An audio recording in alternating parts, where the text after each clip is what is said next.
Hello everyone, welcome back to my channel నేటి మగువ. ఈరోజు special Bengaluru style mutton pepper fry. ఇది చాలా బాగుంటుంది.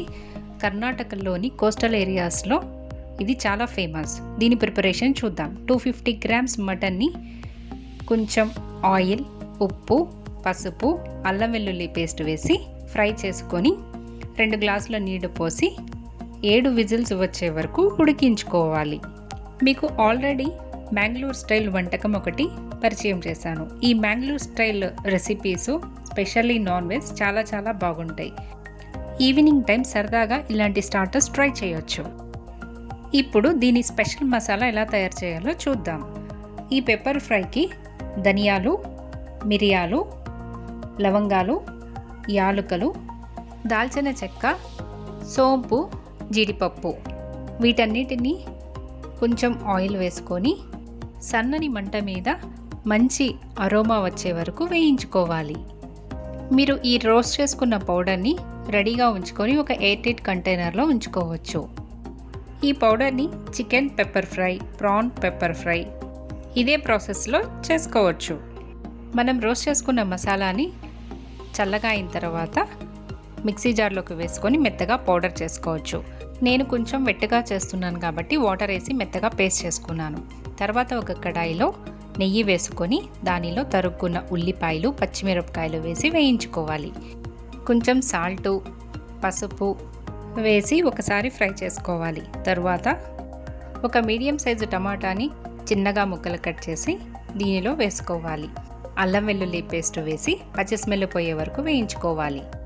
కొంచెం స్పైసీనెస్ కోసం పావు స్పూన్ కారం కూడా వేసుకుంటే కలర్ఫుల్గా ఉంటుంది. ఇప్పుడు మనం రెడీగా ఉంచుకున్న మసాలా పేస్ట్ని కూడా దీంట్లో యాడ్ చేసుకొని కలుపుకోవాలి. దీనిలో జీడిపప్పు వేయటం వల్ల చాలా రిచ్ టేస్ట్ వస్తుంది.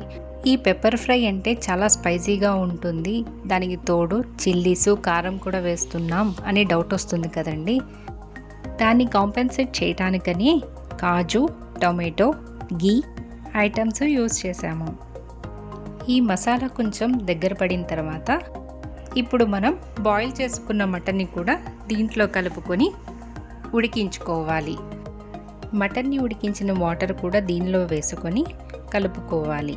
ఈ విధంగా చేయటం వల్ల మసాలా మటన్కి బాగా పట్టి టేస్టీగా ఉంటుంది. ఈ టైంలోనే ఒకసారి ఉప్పు, కారం చెక్ చేసుకొని మూత పెట్టుకొని 5 మినిట్స్ ఉడికించుకోవాలి. చూసారు కదా, వాటర్ అంతా ఎవాపరేట్ అయ్యి కూర దగ్గరికి అయ్యింది. ఇప్పుడు మనం కరివేపాకు, కొత్తిమీరతో గార్నిష్ చేసుకోవాలి. చూసారు కదా, చాలా సింపుల్గా ఈ మటన్ పెప్పర్ ఫ్రైని తక్కువ ఇంగ్రీడియంట్స్తో, మసాలాలతో ఎలా తయారు చేసుకున్నామో అదే గనక మనం ఇంతే క్వాంటిటీ రెస్టారెంట్లో ఆర్డర్ చేస్తే మ్యాక్సిమం 500 రూపీస్ అబోవే ఉంటుంది. సో ఇంట్లో సింపుల్గా, హెల్తీగా మీకు నచ్చిన రెసిపీస్ నేటి మగువ ఛానల్ నుంచి పిక్ చేసుకోండి. మీకు నాన్ వెజ్ ఐటమ్స్లో ఏ ఐటమ్ నచ్చిందో కామెంట్ చేయండి. ఇప్పుడు మనం ఒక ప్లేట్లోకి సర్వ్ చేసుకొని నిమ్మకాయ పిండుకొని వేడివేడిగా ఈ మటన్ పెప్పర్ ఫ్రై తింటూ ఉంటే అదుర్స్ అని అందరూ అనాల్సిందే. సో మీరు ట్రై చేస్తారు కదా. మీరు చేసిన రెసిపీస్ని నేటి మగువ ఛానల్ ఫేస్బుక్, ఇన్స్టాగ్రామ్లో పోస్ట్ చేయండి. మీరు నా ఛానల్ని కొత్తగా వాచ్ చేస్తున్నట్లయితే మరిన్ని వీడియోస్ కోసం సబ్స్క్రైబ్ చేసి బెల్ ఐకాన్ని యాక్టివేట్ చేయండి. నేను మీకు న్యూ వీడియోస్ పోస్ట్ చేయగానే నోటిఫికేషన్ వస్తుంది. మరొక న్యూ రెసిపీతో మీ ముందు ఉంటాను. Keep watching Neti Maguva channel and do subscribe and follow. Thanks for watching my video.